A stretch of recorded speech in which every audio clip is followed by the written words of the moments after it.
Hi, welcome to my channel, Willow and Moon. I'm Sam, and this channel is all about talking about difficult things, deep subjects, but aiming towards healing and feeling better and just living the best life that you can. So today I want to talk about a subject. I'm going to be blinded by the sun, it's just come in. Today I want to talk about a subject that I've been thinking about for a long time. I've noticed in the last year or so, during my healing journey, that I've been really drawn to true crime. It's a channel I watch, Hidden True Crime, and things like murder and some of the worst things that humans are capable of, doing some of the most awful crimes. And years ago I just would have avoided it. I wouldn't have been drawn to it. I wouldn't have liked it. I would have stayed away. It probably would have given me nightmares. But now I'm just finding it fascinating, looking into the human psychology behind why people can commit these awful crimes. And I've been looking into the case of Lori Vallow Daybell. I think she goes by Daybell now. She's married to Chad Daybell. And this has been a case that's been going on for the last nearly 6 years. So I wasn't following it all of that time. I got into it because a YouTuber that I was watching years and years ago, or knew about in the background, I watched her sister. She's been recently, in the last year or so, been arrested of child abuse. It's just been this awful, I've always thought she was a very strict parent.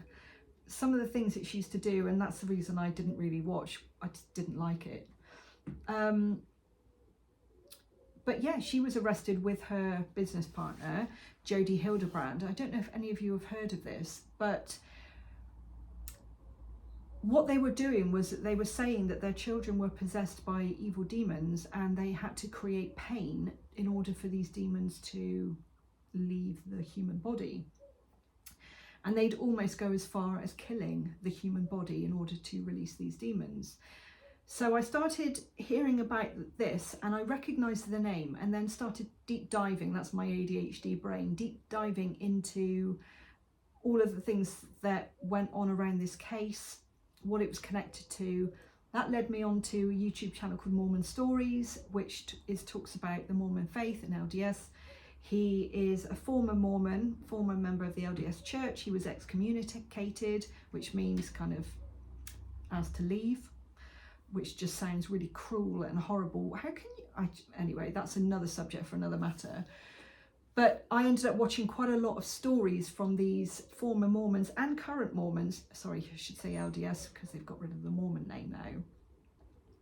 And it talked about, again, the doctrine, the dogma, the patriarchy, all of these things about this kind of high demand religion that just, it was fascinating to me, the fact that these very, very intelligent people could be led by fear and shame and guilt into believing certain things that when you hear about it on the surface, they just sound absolutely bonkers. So that led me down a path of listening to probably close to 100 interviews from these different people that had been damaged or affected by these high demand religions and are rebuilding their lives and trying to come out the other side. Now, I can only relate to parts of that because I wasn't in a high demand religion. I was brought up Church of England, and it was very Catholic. It was a judgmental God. It was based around fear and shame and guilt. You know, if you didn't behave a certain way, you would go to hell, and you had to follow these certain steps that someone had put in place in order for you to get to heaven. LDS Church believes that they've got these kind of planetary systems and they will become gods. So they've got these levels of heaven, which are really interesting. And you want to get to the highest level of heaven, but you have to follow all of these rules, otherwise you don't get there. You have to do a handshake in a certain way. You have to wear garments under your clothes that you're closer to God. You can't drink alcohol or tea or coffee. You know, there's lots of different rules that they keep changing. Women are seen as baby making machines. You have to marry really young, no sex before marriage. Marry really young and then have as many children as you can to bring these spirits into the world so that they can then follow the LDS religion. It's all very structured, it's very strict, and it's very based on fear, which You know, if you want someone to follow you, then scare the crap out of them in order to, are going to be judged or seen badly by God. Then, you know, that's the way to get them to follow you. So started watching Mormon stories. I then learned about other people and started watching Hidden True Crime with Lauren and John Matthias. He's a criminal psychologist, forensic psychologist, and she's a reporter, and she's just brilliant at deep diving. She's also really funny. So is he. They're married, they've got a lovely relationship, and together they create such a good balance to, and they're very compassionate and empathetic way of addressing these crimes. They really think about the people that are involved. They don't just sensationalize, and it's almost like just trying to get that next story. It's very, very considered and kind. And they're very trusted by a lot of people. The victims of these crimes generally come on their channel and talk to them. So I suggest you go and check it out. It's really good. But they've been really deep diving into the Lori Vallow case. And if you want to go and look at it, it's fascinating. But she's recently been tried and convicted of 2 more, not actually putting her hand in the murder, but conspiring to murder. She also conspired to murder her ex-husband. It was her husband at the time, which is just awful.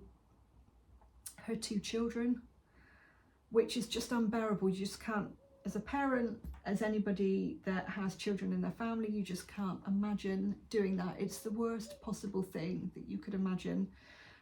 Also, the man that she was having an affair with, his wife.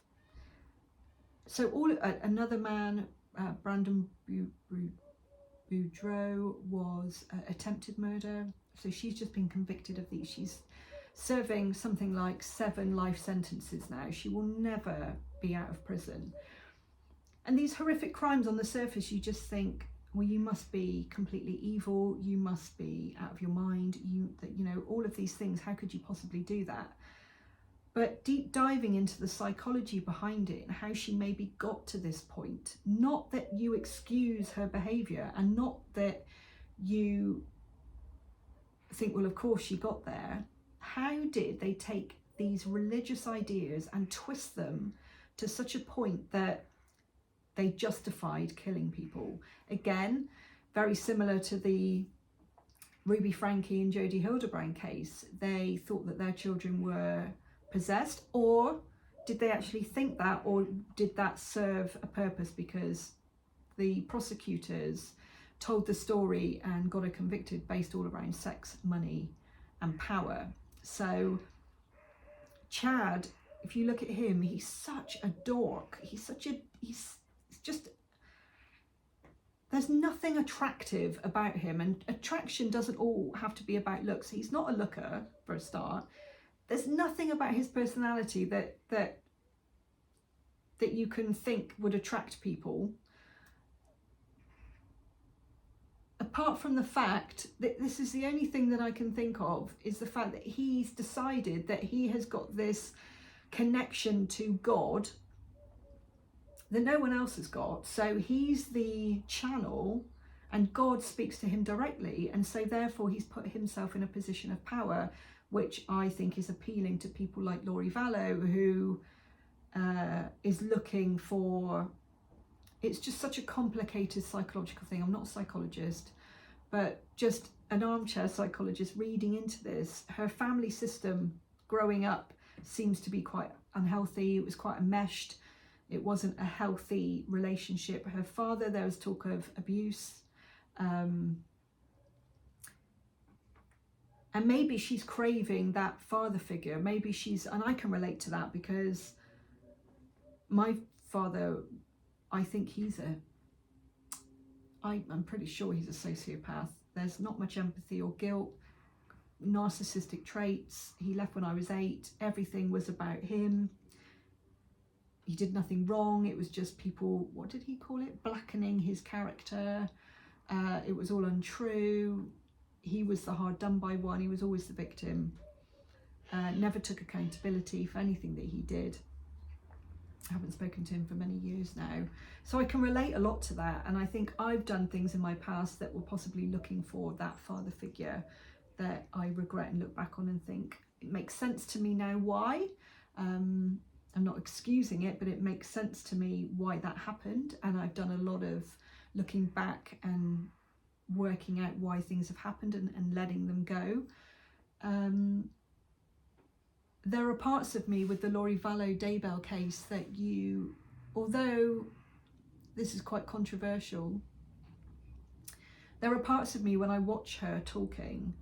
There was a moment in an interview that she did recently, and this is all happening in the last couple of days. She did an interview with Brianna, she's a reporter, and there was a moment where she had to be stopped talking, and she was looking at somebody who was giving her, because she was right in the middle of trials, and there's certain things that they weren't allowed to say, and she was looking, and there was a look on her face that looked uncomfortable and almost childlike, and I had a pang of pity, I suppose, for her. And I think I could look into that child, that inner child that was just crying out to be seen, to be heard, to feel like she's somebody, that she makes a difference. And I feel like because of her personality, because of the ways that she's been brought up, narcissists aren't born, they're created by their life experience. I've done a lot of research into this. And for whatever's happened in her past, you create this almost monster that's allergic to real deep connection. It's all surface level, it's all around them. They can twist things so that it comes back to them. They're the victim, they're seen badly, everyone else is wrong. I watched Colby Ryan's channel, he's her only remaining child, and he talks about how whenever they moved a lot, she created chaos. Every time they moved and she introduced herself and her children to the new community, she would always lead by these stories that were Colby's and somehow twist it and turn it into her own. Everything was about her, and I think they are almost allergic. They have a phobia of deep connection. They don't have that deep connection. And now you look at her and you see her talking about what happened. She's made up this whole narrative that it's not her fault. She's blaming her daughter that was killed by her. And you look and you think, how can you be so deluded, and how can you really believe that? But I think it all comes from this deep hurt. You know, people create evil because they're crying out for something. They're crying out for a sense of belonging, or they're crying out for love that they've never had. That's not an excuse for what she did at all. But there are parts of it that just create this monster, I suppose. A combination, a catalogue of errors that have led to this end point. And I've got a feeling that she was interviewed by Nate Eaton recently, a couple of days ago, and she's still regurgitating this deluded narrative that she's going to be Jesus speaks to her, Jesus is her friend, and he's just going to release her from prison. And that it was Tylee's fault. She did everything. She was the catalyst for the domino effect of all these family tragedies. I just feel like it's a little bit like Shutter Island. Have you ever seen that? Where Leonardo DiCaprio's character has had such horrendous things happen to him in the past. His wife was mentally ill. She murdered her children. He ended up killing her. And I don't think he could live with the fact that maybe he felt guilty because he felt like he could have done more. He should have incarcerated his wife. All of these things. He couldn't live with the truth. So he made up this story of him being a detective and trying to find the murderer of whatever had happened. It's such a good movie. It's such mental gymnastics. And what they're doing is the doctors are trying to get him to open up and realise that he's living in this delusional world. And there's a moment at the end where he almost admits that he knows that he's living in a delusion. It gives me chills. He realises that he's living in a delusion, and he chooses to remain there because he can't live with the truth.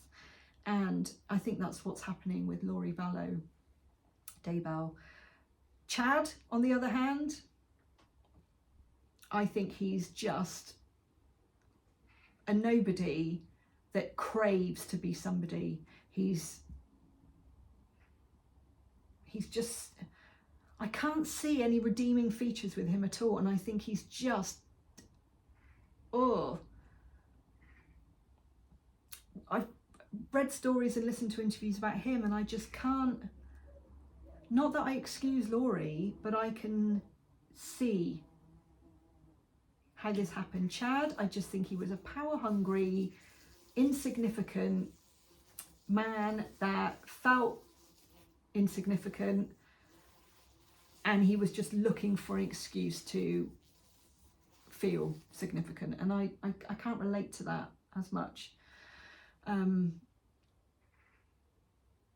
I think Lori was damaged, and so when he started spouting out all of this stuff, she could connect with it. She felt, I don't know, cared about, or she felt that she could rely on this father figure. I don't know. There's so much to it. There's a lot of contradictions. But I just wanted to touch on it because a lot of the things that she's saying in her interviews, I have those beliefs too. And it worried me a bit, and I did a lot of research into it, and I thought, and even Julie Rowe, who sounds bonkers, some of the stuff she says, I think I believe that too. So how can they twist and how can they twist these beliefs that come from love, I think, and a lot of it's in conversations with God. I'm going to bring that up a lot because a lot of that resonates with me. I think the key is that they twist it for their own ends. What is their intention? What are they trying to get from it? If anybody tells you that they have the answers, they have all the answers, that they have had this experience and so therefore they know, they talk about near-death experiences, I believe that that is a thing. There are so many cases of people that know things that they shouldn't, but these people jump on that and run with it. So they may have even had near-death experiences, although there's a lot of evidence to say that they haven't and they were just jumping on the bandwagon. But what they've done is that they've then said, I know now, I know the truth, I know this. Anyone who says that they have all the answers, red flags. Anyone who says that God speaks to me directly and he's told me that this is what you have to do, this is what red flags. Anyone who, not that you don't have a connection to God, but I think the healthy way is to say, how about this? How does this sit with you? Does this resonate with you? Does this feel good? Suggestions, putting things forward. There are lots of healing modalities that are so helpful, and they've been incredibly helpful for me, but they might not be helpful for you. All I can do is maybe suggest what's helped, and then you can take what works and leave what doesn't. And I think that's the difference, is the intention. It's the using of these religious beliefs that are good in a lot of ways and twisting them and corrupting them for their own ends, for their own, for their own goals, which is usually around money and trying to create this persona of knowing everything and feeling important, and feeling loved. And I think that's what it all comes down to. They're craving love at the end of the day, and that can come in lots of forms. So yeah, I'd love to know your take on this. Have you heard of this case? Are you interested in true crime for similar reasons, or do you have something that's similar in that way that you kind of delved into and you have this kind of fascination with because it's all about human psychology? I would love to know if you have any ideas about this, and let me know if you want to explore this anymore. But I just wanted to sit down and talk to you today. Love to know your ideas, and sending lots of love from Willow and Moon. I hope you're doing well, and I'll see you soon. Lots of love. Bye for now.